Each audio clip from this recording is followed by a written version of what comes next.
Bhagavad Gita first chapter Arjuna విషాద యోగం. ఇక్కడ 45, 46, 47 శ్లోకాస్. ఎప్పుడైతే కులధర్మం నశించిపోతుంది, పైగా కలకాలం ఇంతమందికి కూడా నరక ప్రాప్తే లభిస్తుంది, అది తప్పదని నాకు అనిపిస్తుంది, నీకు అనిపించలేదా కృష్ణ అని అడిగాడు. అడిగి మళ్ళీ చెప్తున్నాడు, అహోభత మహత్పాపం కర్తుం వ్యవస్థితా వయం యద్రాజ్య సుఖలోభేన హంతుం స్వాజనముద్యతాః. అంటే అహో అంటే అయ్యో, బత అంటే ఎంత దారుణం అయిపోతుంది కృష్ణ. మహత్ పాపం అంటే పాపం అన్నది మహత్ అంటే ఇంకా చాలా భయంకరమైన పాపాలు అయిపోతూ ఉన్నాయి, మహాపాపాలు. కర్తుం వ్యవస్థిత, కర్తుం అంటే చెయ్యటానికి, వ్యవస్థిత అంటే సిద్ధమైపోయామే. అంటే వాళ్ళేలోగా అధర్మపరులు, వాళ్ళు ఎప్పుడూ అదే చేస్తున్నారు, పాపాలే చేస్తున్నారు, పాపాలు చేయటానికే ఇష్టపడతారు. మనము పాపము పుణ్యము అన్న విచక్షణ తెలిసిన వాళ్ళము, ధర్మము అధర్మము తెలిసిన వాళ్ళము, పాపాలు చేయటానికి ఇష్టపడని వాళ్ళము. అటువంటిది మనం చేసే యుద్ధం ద్వారా మనం కూడా పాపమే చేసేస్తున్నాం కదా కృష్ణ. ఈ యొక్క యుద్ధం చేయటం ద్వారా ఎన్ని మహాపాపాలకి మనం కూడా పెట్టుకోవాల్సి వస్తుందో తెలుస్తుందా. అందుకని ఇలా చెయ్యటానికి సిద్ధమైపోయా, మనం కూడా పాపం చేసేస్తున్నామే, ఇట్లా వీళ్ళని చంపేస్తే ఎన్ని మహాపాపాలు వస్తున్నాయంటే దానికి కారణము మనం ఈ యుద్ధంలో ఉండటమే. వాళ్ళకైతే అధర్మమే పట్టుకోవటం అలవాటు, పాపాలే చెయ్యటం అలవాటు, కాబట్టి వాళ్ళు చేశారంటే సరే అనుకోవచ్చు. అయ్యో మనం కూడా అదే పని చేస్తున్నాం కదా, మనము పాపమే చేసేస్తున్నాం కదా కృష్ణ అన్న ఉద్దేశంలో చెప్తున్నాడు అర్జునుడు. వయం అంటే అర్థం మళ్ళీ ఇక్కడ మనము అంటే మనం చాలా బుద్ధిమంతులు, వాళ్ళంటే ఎలాగో అధర్మంలో ఉన్నవాళ్ళు, వాళ్ళు పాపాలు చేస్తున్నారు, వాళ్ళు యుద్ధానికి సిద్ధపడ్డారు, యుద్ధానికి మనల్ని కూడా రమ్మంటున్నారు, ఏదో ఒకలాగా ఎవరికైనా హాని చెయ్యాలి, వాళ్ళది వాళ్ళు దక్కించుకోవాలని అనుకుంటున్నారు, అది వేరే విషయము. కానీ మనము బుద్ధిమంతులమే, మనం ధర్మాన్ని పాటించే వాళ్ళమే, మనం కూడా అదే పని చేసేస్తున్నాం కదా కృష్ణ.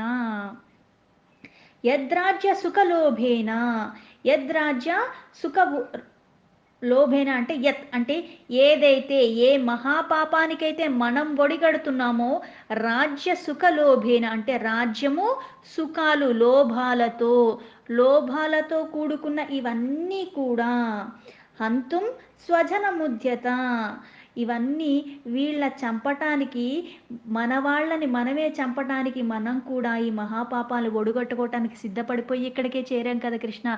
అసలు మనం ఇక్కడ ఉండకూడదే, మనం ఇవన్నీ చెయ్యకూడదే, చెయ్యకూడని పని చెయ్యటానికి ఇక్కడికి వచ్చి మనం కూడా ఆ పాపాన్ని ఒడుగట్టుకోవటానికి ఇక్కడికి వచ్చి చేరిపోయామి అన్న ఉద్దేశంలో మాట్లాడుతున్నాడు అర్జునుడు.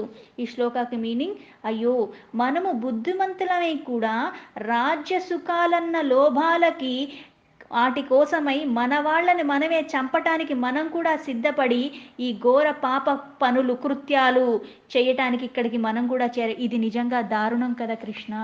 కృష్ణ మళ్ళీ మళ్ళీ చెప్తున్నాను, దుర్యోధనాదులు వాళ్ళు నిజంగా వెదవలే, ఆతతాయిలు అంటే చెయ్యకూడనివన్నీ మహా ఘోరాలు చేసి ఉన్నారు, దుర్మార్గులు, దుష్ట స్వభావం కలిగిన వాళ్ళు, వాళ్ళ బుద్ధి ఎలాగో పనిచేయదు, వాళ్ళ బుద్ధి ఎప్పుడు అధర్మం మీదే ఉంటుంది. అటువంటి వాళ్ళు చేశారు అంటే అనుకోవచ్చు, కానీ యుద్ధానికి వాళ్ళు సిద్ధపడ్డారంటే అనుకోవచ్చు, కానీ మనం బుద్ధిమంతులం కదా, ఇంత దారుణమైన మహాపాపాలను చేయటానికి మనం కూడా సిద్ధపడ్డామంటే నాకు అర్థం కావట్లేదు. ఎందుకు మనం కూడా అలా తయారవుతాం, ఇదంతా ఎందుకు, రాజ్యాల కోసమా, రాజ్య భోగాల కోసమా, ఇవన్నీ కూడా అనుభవించటం కోసమా అయినా, ఇవన్నీ కూడా చాలా తుచ్చమైనవి, అంటే దేనికి పనికిరానివి. ఇవన్నీ కూడా ఆశపడి మన బంధువుల్ని మన వాళ్ళని మనమే ఇలా పాపాలు చేసేస్తే చంపేసి, కర్మకాండలు కానీ జలదర్పణలు కానీ ఇలా పిండ ప్రధానాలు కూడా చేసేవాడు ఎవడు ఉండడు కదా. అధర్మానికి మనం కూడా పూనుకున్నట్టే అవుతుంది, పైగా శాశ్వతమైన నరకగతులకి వీళ్ళు పంపించేస్తున్నామే. ఇవన్నీ తలుచుకుంటే నాకు బాధగా అనిపిస్తుంది కృష్ణ. అందుకని ఈ విధంగా మనం ఇలా చేయటం చాలా దోషాలతో కూడుకుని ఉన్నది, అందుకని ఇది మనం చెయ్యకూడదు. పశ్చాత్తాపం పడిపోతున్నాను కృష్ణ నేను.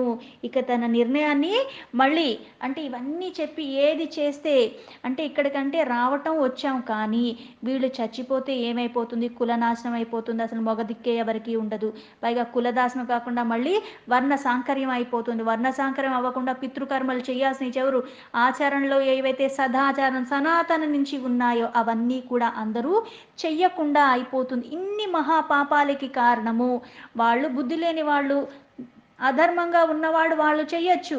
కానీ మనం ధర్మాన్ని పట్టుకుని ఉన్నాం. మనం ఎప్పుడు పాపాలు చేయడానికి ఇష్టపడం. అటువంటిది మనం కూడా అదే పని చేస్తున్నామే. వాళ్ళకి మనకి తేడా ఏంటి కృష్ణ అని మాట్లాడుతూ ఒక నిర్ణయానికొచ్చానన్న భావనలో నెక్స్ట్ శ్లోక చెప్తున్నాడు అర్జునుడు. యది మామ ప్రతీకారమః శాస్త్రం శాస్త్రపాణయః దాత్తరాష్ట్రారణే హన్యుః తన్మే క్షమాతరం భవేత్. యది అంటే ఒకవేళ, మామ ప్రతీకారమ శస్త్రం, మామ అంటే నన్ను, ప్రతీకారం, ప్రతీకారం అంటే ప్రతీకారం చేసేది, అంటే ఉపకారానికి ప్రతీకారం మళ్ళీ ఎలా అయితే ప్రత్యుపకారం అని అంటారో ఇప్పుడు అలాగే వాళ్ళు నా మీద అస్త్రాలు ఎత్తినా సరే నేను మాత్రం చెయ్యను. ఏం చెయ్యను? శస్త్రం శస్త్రపాణయ, శస్త్రాన్ని వదిలేస్తున్నాను. నా చేతిలో ఉన్న ఆయుధాలన్నీ కూడా నేను వదిలేస్తున్నాను. ఎందుకంటే ఇప్పుడు యుద్ధం ఆపండి అంటే ఆపే స్థితిలో వాళ్ళు లేరు. ఎందుకంటే అది వాళ్ళ కోరిక ఎప్పటి నుంచో ఉన్నది.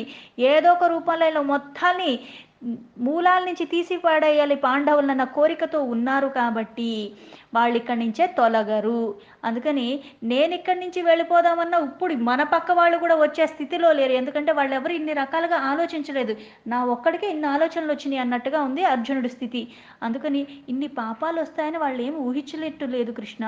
అందుకని నేనేం చేస్తాను, వాళ్ళ శస్త్రాలతో వాళ్ళు నన్ను బాణాలు వేసి కొట్టినా సరే నేను నా ఆయుధాలు నేను ఉపయోగించను. అందుకని శస్త్రాల్ని త్యాజిచ్చేస్తున్నాను. అందుకని శస్త్రాలను అసలు పట్టుకొని పాణి అంటే చెయ్య, నా చేతిలో ఆయుధమే ఉండదు, వదిలేస్తున్నాను అని చెప్పి దాత్తరాష్ట్రారనే, దాత్తరాష్ట్ర అంటే ఈ ధృతరాష్ట్రుడు ఒక కొడుకులు కాబట్టి వాళ్ళందరినీ అటు పక్షంలో ఉన్న వాళ్ళందరూ కూడా దాత్తరాష్ట్రులు అని సంబోధిస్తున్నాడు. రనే హన్యుహు, ఈ యుద్ధ భూమిలో, హన్యుహు అంటే చంపిన వారైనను, అంటే నన్ను చంపినా సరే నేను మాత్రం ఆయుధాన్ని పట్టుకోను. ఎందుకంటే నేను మళ్ళీ ఆయుధం పట్టుకుంటే వాళ్ళ మీద బాణాలు వేస్తే వీళ్ళందరూ చచ్చిపోతే బోల్డ్ హాని జరిగిపోతూ ఉంటుంది. అందుకని నేను ఆయుధాన్నే పట్టుకోను. తన్మే క్షేమతరం, తన్మే అంటే అది నాకు శ్రేయస్కరం, అంటే ఆయుధాల్ని వదిలేయటానికన్నా సిద్ధపడుతున్నాను కానీ ఇన్ని మహాపాపాలు దోషాలతో కూడుకున్నవి నేను చెయ్యటానికి ఇష్టపడట్లేదు. నేను ఒక్కడిని అస్త్రం ఎత్తితే ఇంతమంది చచ్చిపోతే ఇన్ని ఘోరాలైపోతున్నారు కాబట్టి నేను ఒక్కడిని చచ్చిపోవటమే మంచిది అన్న ఫీలింగ్లో ఉన్నాడు అర్జునుడు. అందుకని అదే నాకు శ్రేయస్సునిస్తుంది. భవేత్ అంటే అవుతుంది. శస్త్రరహితంగా అంటే ఆయుధాలన్నీ పక్కన పాడేసి వాళ్ళని నేను అసలు ఎదుర్కోను. వాళ్ళు వేస్తే వేశారు, నేను చచ్చిపోతే చచ్చిపోతాను, కానీ నేను వాళ్ళ మీద యుద్ధాన్ని మాత్రం చెయ్యట్లేదు. వాళ్ళని చంపేసినా పర్వాలేదు, అదే నాకు క్షేమమని అనుకుంటున్నాను కృష్ణ అని చెప్తున్నాడు. అంటే నీ క్షేమం అనుకోవటానికి ఇప్పుడు నేను ఇక్కడ చంపలేదు అంటే ఇంకెవరు చంపరా, లేకపోతే చంపేవాడు ఎవరు లేరా అన్నది పక్కన పెడితే, కృష్ణ ఇన్ని మహాపాపాలకి కారణం, పైగా నరకంలో శాశ్వతంగా నివాసం ఏర్పరచుకోవాల్సి వస్తుంది వీళ్ళందరూ కూడా. అందుకు నా గాంధీవన్ చేతిలో ఉన్న ధనుస్సుని నేను వదిలిపెట్టేస్తున్నాను, నా అస్త్రాలన్నీ కూడా వదిలేస్తున్నాను. అందుకని ఇది వదిలేయటమే నాకు మంచిది. యుద్ధం చేయకుండా ఉండటం చాలా మంచిది. ఒకవేళ నా శత్రువులైన ధృతరాష్ట్రుడే నన్ను చంపాలనుకున్నా సరే అది నాకు బాధను మాత్రం ఇవ్వదు. కానీ వీళ్ళు స్వర్గానికి పోతారు, నేను కూడా వీర స్వర్గానికి వెళ్ళిపోతాను. వీర స్వర్గానికి ఎప్పుడు వెళ్తారు ఎవరైనా సరే, ఎప్పుడైతే క్షత్రియుడు అన్నవాడు యుద్ధం చేస్తూ ఉంటే వీర స్వర్గ ప్రాప్తి అంటారు. అంటే నీ ధర్మాన్ని నువ్వు ఆచరిస్తూ నీ శరీరాన్ని నువ్వు వదిలేసావు. అంతేగాని యుద్ధ భూమిలో ఉండి ఒకళ్ళ ద్వారా ఏవి చెయ్యగలిగిన వాడు కూడా చెయ్యకుండా ఉంటే దాన్ని మళ్ళీ ధర్మము అనరు. అంటే ఇక్కడ ఎప్పుడైతే ధర్మాన్ని విస్మరించాడో, ఎవరికి తోచిన మీనింగ్ వాళ్ళు తీసుకోవటం వేరు, ఉన్నదాన్ని యథాతథంగా అర్థం చేసుకుని ఆచరించటం అన్నది వేరు. అందుకని యుద్ధంలో ఇలా నేను శస్త్రాలు త్యాజించటమే కరెక్ట్ అని అనుకుంటున్నాడు. అలాగే వీళ్ళందరినీ నేను ఈ యుద్ధం చెయ్యకపోవటం వల్ల, ఈ నిరాయుధం అంటే ఆయుధం లేకుండా ఉంటే ఇలా నాకు యుద్ధాన్ని నేను చెయ్యనట్టు అవుతుంది కాబట్టి నాకు అది వీరస్వర్గ ప్రాప్తే కలుగుతుంది అని అనుకుంటున్నాడు. ఇవన్నీ ఏంటంటే భ్రమ, తాడే పాముగా పామే తాడుగా అనుకోవటము.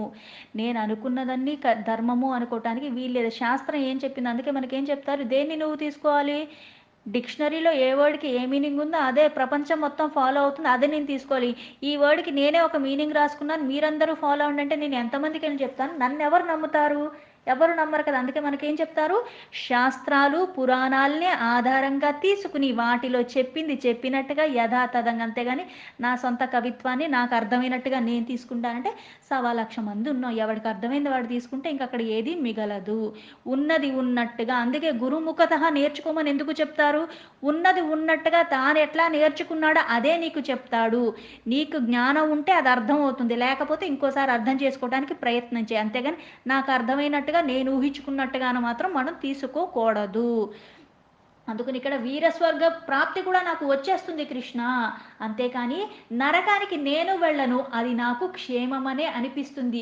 ఈ యుద్ధం చేస్తే అందరినీ చంపేస్తే వాళ్ళ భార్యలు పాపం అందరూ కూడా కళంకితులైపోతారే, వర్ణసంకరం అయిపోతుంది, కులం అన్నది నశించిపోతుంది, కులధర్మం నశించిపోతుంది, సదాచారం నశించిపోతుంది, ధర్మం నశించిపోతుంది, కనీసం వీళ్ళకి పిండాలు పెట్టే దిక్కు కూడా లేకుండా పోతారు. అందుకు నా ఘోర పాపాలు చెయ్యకుండా ఇలా శాశ్వతంగా నరకంలో వీళ్ళెవ్వరూ పడకుండా నేను ఆయుధాన్ని వదిలేస్తే శత్రువు చేతిలో నేను చచ్చిపోయి నేను స్వర్గానికి వెళ్ళిపోతాను, నాకు మేలనిపిస్తుంది, నువ్వేమంటావు కృష్ణ అని మళ్ళీ అడుగుతున్నాడు.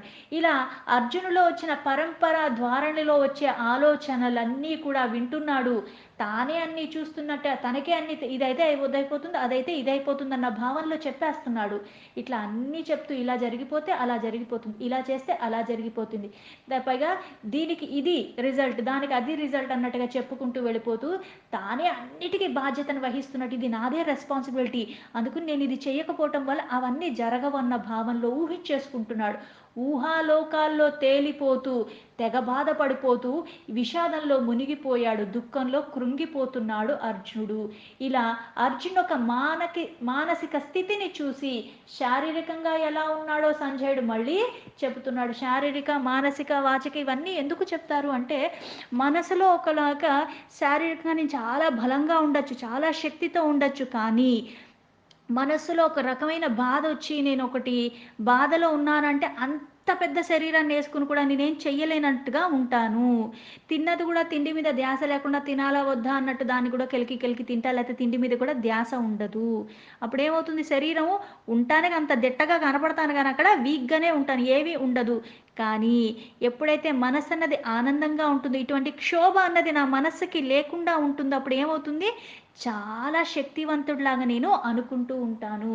అలాగే ఇక్కడ మానసిక స్థితి, దుఃఖంలో దుఃఖ పరంపర, ఇదైతే అదైపోతుంది, అదైతే ఇదైపోతుంది, అన్ని రకాలుగా తానే ఊహించేసుకుని మదనం అన్నది పడిపోతూ పడిపోతూ ఏమవుతుంది, బాధని పెంచుకుంటున్నాడు. లేని బాధను ఊహించుకుని, ఇప్పుడు నేను అక్కడికి వెళ్ళానంటే వాళ్ళు నన్ను కొడతారు, వాళ్ళు నన్ను కొడితే నాకు బాధ అవుతుంది, ఇక్కడ కొడతారు అక్కడ కొడతారని ఊహించేసుకుని బాధపడేవాడిని ఎవడేం చేయగలరు. నిజంగా వెళ్తే దెబ్బ తగులుతుందో తర్వాత సంగతి, కానీ నేను ఇక్కడే కూర్చుని నాకు దెబ్బలు తగిలేసినట్టు కొట్టేసినట్టు అన్నీ ఫీల్ అయిపోయి వాళ్ళ మీద కూడా నేను ద్వేషం పెంచేసుకుని మళ్ళీ ప్రతీకారం, వాళ్ళు 4 కొట్టారు, ఇప్పుడు ఒక్కడనే ఉన్నారు, రేపు పొద్దున్న 10 మందిని తీసుకెళ్ళి నేను కొట్టాలి, ఇదంతా నాకు జరిగిపోయినప్పుడు ఏమవుతుంది, దూషితుణ్ణి నేనైపోతున్నా. నేను ఏ కర్మ చేస్తున్నాను పక్కన పెడితే నా ఆలోచన పరంపరలో ఏమైపోతుంది అంటే అది నేను ఇంప్యూరిటీస్ని పెంచుకుంటున్నాను. అటువంటి స్థితిలో ఉన్నాడు అర్జునుడు. ఇవన్నీ చూసి చూసి లాస్ట్లో మళ్ళీ సంజయుడు ఇలా చెప్తున్నాడు. సంజయ ఉవాచ, ఇప్పుడు అక్కడక్కడ మనకి సంజయ ఉవాచ సంజయ ఉవాచ అని ఇస్తే తతమన్నీ కూడా ఎవరు చెప్పారంటే అవన్నీ సంజయుడే చెప్పాడు. కాకపోతే ఏంటి అంటే, చూసింది వీళ్ళు వాళ్ళతో చెప్తున్నారు, వాళ్ళు వీళ్ళతో చెప్తున్నారు, అన్నీ చెప్పి చెప్పి చెప్పి మధ్యలో ఇక్కడ ఇలా అవుతుంది స్థితి, తర్వాత ఈ ఇళ్ళలో ఈ భావన వచ్చింది, వీళ్ళు ఇలా మాట్లాడగతారేమో, లేకపోతే వీళ్ళు ఇక్కడి నుంచి ఇక్కడికి వెళ్ళారు, ఇవన్నీ కూడా చెప్తూ ఉంటాడు. కాబట్టి అక్కడ మళ్ళీ సంజయ ఉవాచ అని ఇస్తూ ఉంటారు. 47 శ్లోక. సంజయ ఉవాచ ఏవ ముక్తార్జునః సంఖ్యే రథోపస్థా ఉపావిశత్ విసృజ్య ససరం చాపం శోక సంవిఘ్న మానసః. ఏవ ముక్త అర్జున, ఏవ ముక్త అంటే ఏంటి, ఇలా ఎప్పుడైతే అర్జునుడు చెప్పాడో, ఉక్త అంటే పలికి ఉన్నాడు, ఎవరు, అర్జునుడు చెప్పిన తర్వాత, సంఖ్యే అంటే ఆ రణభూమిలో, రోదపస్థ ఆ రణభూమిలో అట్లా చెప్పేసిన తర్వాత రథం యొక్క వెనక భాగంలో, రథోపస్థ అంటే రథో ఉపస్థ అంటే ఆ రథం మీద చితకలబడి పడిపోయాడు. ఉపావిశత్ చేతిలో ఉన్న ఆయుధాన్ని వదిలేసాడు. అన్నీ వదిలేసి ఏదైతే ఫస్ట్ శోకం ఎక్కడి నుంచి మొదలుపెట్టాడు, ఇంతమంది బంధువర్గాల్ని చూసి గొంతు ఎండిపోతుంది, శరీరం వణుకొచ్చేస్తుంది, చేతుల్లో చెమటలొచ్చేస్తున్నాయి, వేడి పుట్టుకొచ్చేస్తుంది, నుంచోలేకపోతున్నాను, కూర్చోలేకపోతున్నాను, నీరసం వచ్చేస్తుంది, కళ్ళు తిరిగిపోతున్నాయి, ఇవన్నీ చెప్పి ఉన్నాడు. తర్వాత మళ్ళీ ఇన్ని అనర్థాలకి రావటానికి యుద్ధం ఒకటే కారణము, ఇలా అందరూ భ్రష్టు పడిపోతున్నారు అన్నీ చెప్పిన తర్వాత ఇప్పుడు ఏమైంది, చేతిలో ఉన్న ఆయుధాన్ని కూడా వదిలేసి అలా వెనక కూర్చుండిపోయాడు అర్జునుడు. విసృజ్య ససరం. విసృజ్య అంటే అర్థం ఏంటి అంటే విసర్జించి, అంటే చేతిలో ఉన్నాయని అట్లా వదిలేశాడు. చేతిలో ఉన్నదే వదలటం కాదు, యుద్ధం చెయ్యాలన్న కోరికను కూడా వదిలేసుకున్నాడు మానసికంగా. ఆ మానసికంగా వచ్చిన ఆలోచనలు ఇప్పుడు శారీరకంగా చూపిస్తూ ఉన్నాయి ప్రభావము. మనసులో ఒకటి వచ్చిందంటే ఆటోమేటిక్గా నీకు పాజిటివ్ కానీ నెగిటివ్ కానీ అది నెక్స్ట్ లెవెల్లో శరీరం మీద చూపిస్తూ ఉంటుంది. అలాగే ఇక్కడ ఆ చేతిలో ఉన్న ఆయుధాన్ని వదిలేశాడు. వదిలేసి ససరం.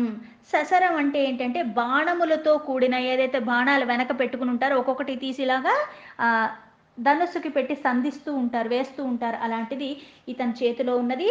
ఆ ధనుస్సుని వదిలేశాడు. అలాగే బాణాలతో కూడుకున్న చాపం, ఆ ధనుస్సుని అన్నీ. శోక సంవిఘ్న మానస. శోకంలో, ఈ శోకాలు అన్నది ఎలా ఉన్నాయి, ఒక శోకం కాదు, పరంపరలాగా ఒకటనకాల ఒకటి, ఇదైతే అది, అదైతే ఇది ఇన్నట్టుగా ఉన్నాడు కాబట్టి ఆ మనస్సుతో, ఆ మనస్సు వికలాకుతలం అయిపోయింది అంటారు. అలజడులు వచ్చేసినాయి. ఒక బకెట్లో వాటర్ పోసి చేత్తో గరగర తిప్పేస్తే ఒకేలాగా తిరుగుతూ ఉంటుంది.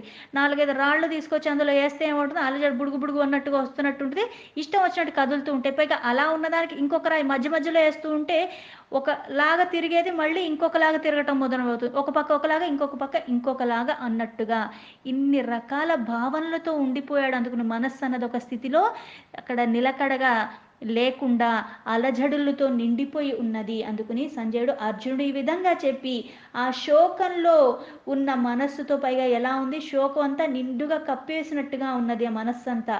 యుద్ధ భూమిలో ధనుర్బాణాలు అన్నీ వదిలేసి రథం వెనక భాగానలా కూర్చుండిపోయాడు అర్జునుడు.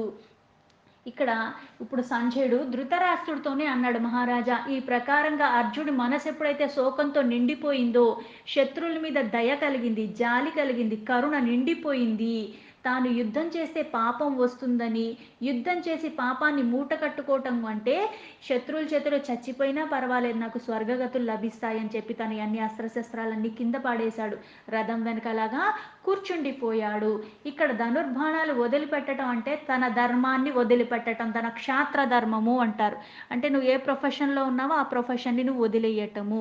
పైగా ఇంట్లో ఉండి వదిలేస్తే అది వేరు, నువ్వు యుద్ధం మొదలు కాకముందు నేను ఇది చెయ్యను అనుకుంటే అది వేరు, ఇక్కడ దాకా వచ్చి ఇప్పుడు నిర్ణయాలు తీసుకోవటం అంటే అది మూర్ఖత్వము. అంటే ఒక్కసారి నీకు విచక్షణ తప్పిపోయిందంటే ఏమవుతుంది, చెయ్యాల్సిన ధర్మాన్ని ఆచరించకుండా వదిలేయటం పెద్ద పాపము. చెయ్యిస్తే ఏమవుతుంది తర్వాత సంగతి, చెయ్యాల్సిన కర్మని చెయ్యకపోవటం కూడా మహాపాపాలనే మనము అంటించుకుంటూ ఉంటాము. క్షాత్రధర్మాన్ని, స్వాధర్మాన్ని అన్నీ వదిలిపెడటానికి సిద్ధపడిపోయాడు. కృష్ణుడికి మిగిలిన అవకాశాలు రెండే. అందుకని ఒకటి, రథం వెనక్కి తీసుకువెళ్ళిపోవాలి, లేకపోతే అర్జునుడికి ధైర్యం చెప్పాలి. అటువంటి స్థితికి వచ్చేశాడు అర్జునుడు.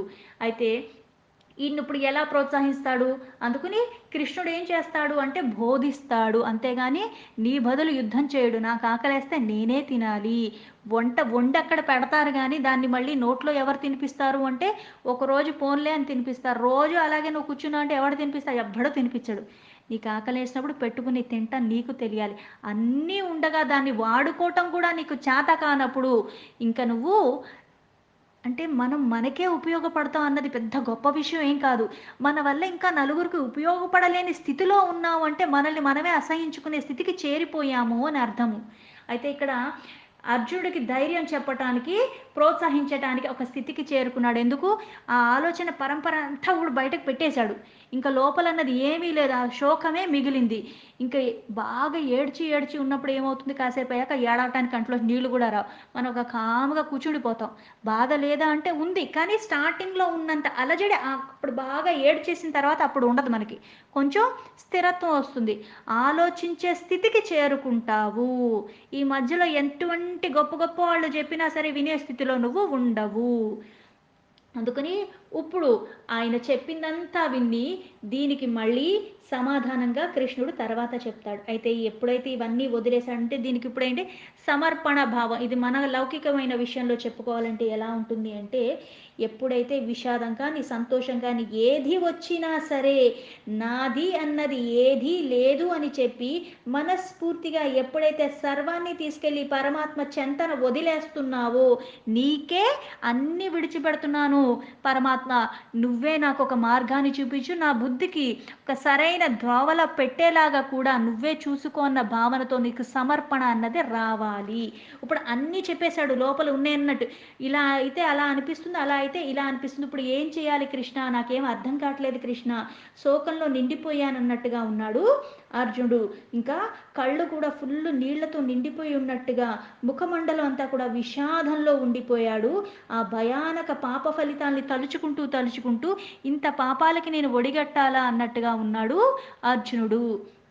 దీంతో భగవద్గీత ఫస్ట్ చాప్టర్ అర్జున విషాదయోగం సంపూర్ణ. ఓం తత్సదితి శ్రీమద్భగవద్గీతాను ఉపనిషత్సు బ్రహ్మ విద్యాయాం యోగశాస్త్రే శ్రీకృష్ణ అర్జున సంవాదే అర్జున విషాదయోగో నామ ప్రథమో అధ్యాయ సంపూర్ణం.